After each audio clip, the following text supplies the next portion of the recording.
Bonjour, nous sommes toujours dans 10 minutes avec Marc et hier, donc l'étude précédente, on a vu du chapitre 7, verset 1 à 13, on avait vu l'importance d'avoir nos cœurs purifiés et nos cœurs même changés par Dieu, qui est le seul qui peut faire de nous donner des cœurs, transformer nos cœurs de pierre en cœurs de chair.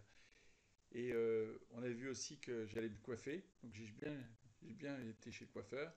Et maintenant que le résumé d'hier a été fait, on va lire à partir du verset 14 au verset 23, pardon.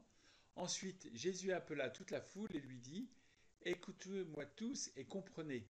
Il n'y a rien d'extérieur à l'homme qui puisse le rendre impur en pénétrant en lui, mais c'est ce qui sort de l'homme qui le rend impur. Si quelqu'un a des oreilles pour entendre, qu'il entende. Lorsqu'il fut entré dans la maison, loin de la foule, ses disciples l'interrogèrent sur cette parabole. Il leur dit, vous aussi vous êtes donc sans intelligence. Ne comprenez-vous pas que rien de ce qui de l'extérieur entre dans l'homme ne peut le rendre impur? En effet, cela n'entre pas dans son cœur mais dans son ventre, puis est évacué dans les toilettes. Il déclarait ainsi que tous les aliments sont purs. Il dit encore, c'est ce qui sort de l'homme qui le rend impur. En effet, c'est de l'intérieur, c'est du cœur des hommes que sortent les mauvaises pensées, les adultères, l'immoralité sexuelle, les meurtres, les vols, la soif de posséder, les méchancetés, la fraude, la débauche, le regard envieux, la calomnie, l'orgueil, la folie. Toutes ces choses mauvaises sortent du dedans et rendent l'homme impur. Donc, on voit donc que la question c'est comment se rendre pur. Alors, au temps de Jésus, on a beaucoup parlé du cœur l'étude précédente et on en parle encore cette fois-ci. Le cœur, qu'est-ce que ça veut dire?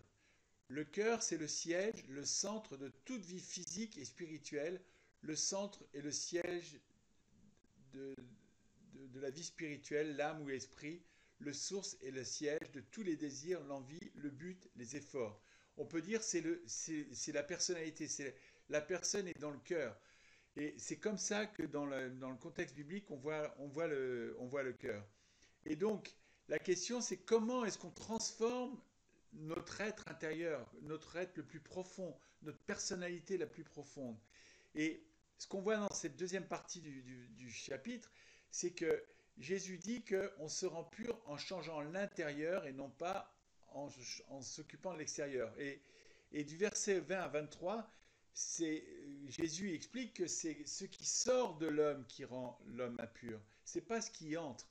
Et souvent la religion, elle va s'attacher à tout ce qui est extérieur à l'homme en disant qu'en travaillant sur l'extérieur, eh ben, on va pouvoir transformer l'intérieur. Et pourquoi est-ce que ça dit ça? Parce que on est incapable de changer l'intérieur. Et alors que lui, Jésus, il dit qu'il a le moyen de changer nos cœurs, de les purifier. Et comment il a fait ça? Eh ben, en devenant péché pour nous, en mourant pour nous, il a payé le prix de nos impuretés et en ressuscitant, il a démontré qu'il avait le pouvoir de triompher sur la mort et sur le péché.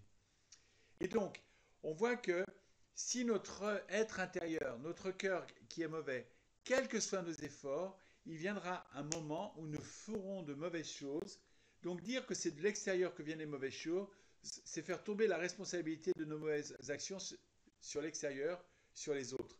En réalité, c'est à l'intérieur que la responsabilité des choses se passe. C'est pas parce que quelque chose extérieur à moi m'arrive que je suis mauvais. L'homme est perdu, est pécheur. L'homme a vraiment besoin d'être complètement transformé, comme on a vu hier. On a besoin d'avoir une transformation radicale de nos cœurs. Et les pharisiens, en s'attachant simplement à l'extérieur, ils ne touchent pas aux choses. C'est pas en purifiant mes mains que je vais purifier mon cœur, c'est en ayant un cœur pur que je vais pouvoir faire je vais pouvoir que mes mains vont pouvoir faire des actions pures et belles aussi.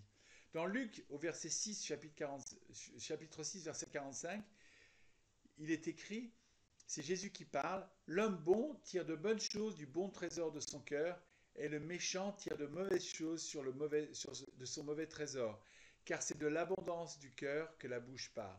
Et c'est pas souvent on est culpabilisé par ce verset, mais on devrait plutôt le voir dans le contexte qui est un contexte de porter du fruit, que, que si nous laissons Dieu transformer nos cœurs, alors eh ben, nous allons parler d'une abondance qui est positive, d'une abondance qui est magnifique, d'une abondance qui est divine, et nous allons faire des belles choses pour Dieu. C'est ça ce que dit Jésus. Alors, comment allons-nous purifier nos cœurs? En essayant de mettre en œuvre les bonnes résolutions que nous finirons par transgresser à un moment ou à un autre, à moins que nos cœurs aient été transformés, régénérés, j'ai presque envie de dire rénovés. Comment? En croyant et en plaçant notre espérance totale dans ce que Jésus a fait. Et on voit ça souvent. On voit ces bonnes résolutions qu'on prend, on voit ces efforts surhumains qu'on fait, et même des fois, même souvent, on fait des belles choses. Mais à l'intérieur, on sait ce qui se passe. À l'intérieur, on a une pensée impure. À l'intérieur, on a un regard qu'on ne devrait pas avoir. À l'intérieur, on a de la jalousie, ou à l'intérieur, on a de l'envie ou de l'amertume.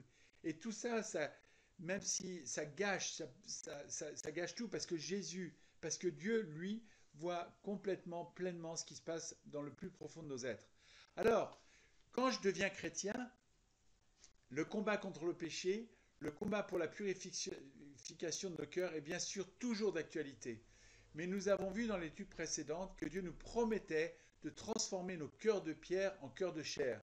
C'est-à-dire, c'est de l'intérieur est transformé. Et on voit ça dans Romains 6. Il décrit ce qui arrive à quelqu'un qui est en Christ. Verset 3. Ignorez-vous que nous, qui tous, qui avons été baptisés en Jésus-Christ, c'est en sa mort que nous avons été baptisés. Par le baptême en sa mort, nous avons donc été ensevelis avec lui, afin que, comme Christ est ressuscité par la gloire du Père, de même nous aussi nous menions une vie nouvelle. En effet, si nous avons été unis par une mort semblable à la sienne, nous le serons aussi par une résurrection semblable à la sienne. Nous savons que notre vieil homme a été crucifié avec lui, afin que le corps du péché soit réduit à l'impuissance, et qu'ainsi nous ne soyons plus esclaves du péché. En effet, celui qui est mort est libéré du péché. Or, si nous sommes morts avec Christ, nous croyons que nous vivons avec lui. On remarque que dans ces temps, dans ce passage-là, tous les temps sont au présent. C'est un état. Quand on est chrétien, on est mort avec Christ, on croit dans ce qu'il a fait pour nous, on est mort avec lui et on va ressusciter avec lui. On est déjà dans la nouveauté de vie en Christ. Et au verset 20, il dit aussi, lorsque vous étiez esclaves du péché, vous étiez libres par rapport à la justice. Quels fruits portiez-vous alors? Des fruits dont vous avez honte aujourd'hui, car leur fin c'est la mort. C'est ça, c'est l'impureté. Mais maintenant, verset 22, vous avez été libérés du péché et vous êtes devenus esclaves de Dieu. Vous avez pour fruit la progression dans la sainteté et pour fin la vie éternelle. En effet, le salaire du péché c'est la mort, mais le don gratuit de Dieu c'est la vie éternelle en Jésus-Christ notre Seigneur. Quand nous sommes devenus chrétiens, nous avons eu foi dans ce que Jésus a fait. Nous avons cru que oui, par sa mort, Jésus avait détruit le pouvoir du péché. Nous avons cru que oui, par sa résurrection, il avait le pouvoir de transformer nos cœurs. Et nous avons placé notre foi dans cette personne et dans ce qu'il a fait, dans le triomphe parfait, total et indiscutable que Jésus a remporté sur la croix.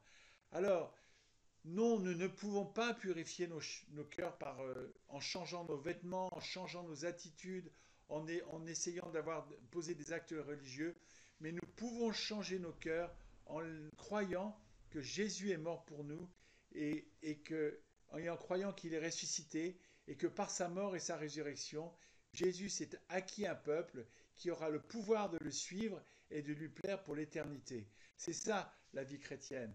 Oui, en Christ, nous pouvons changer nos cœurs. En Christ, nous pouvons être transformés de gloire en gloire par le Seigneur l'Esprit.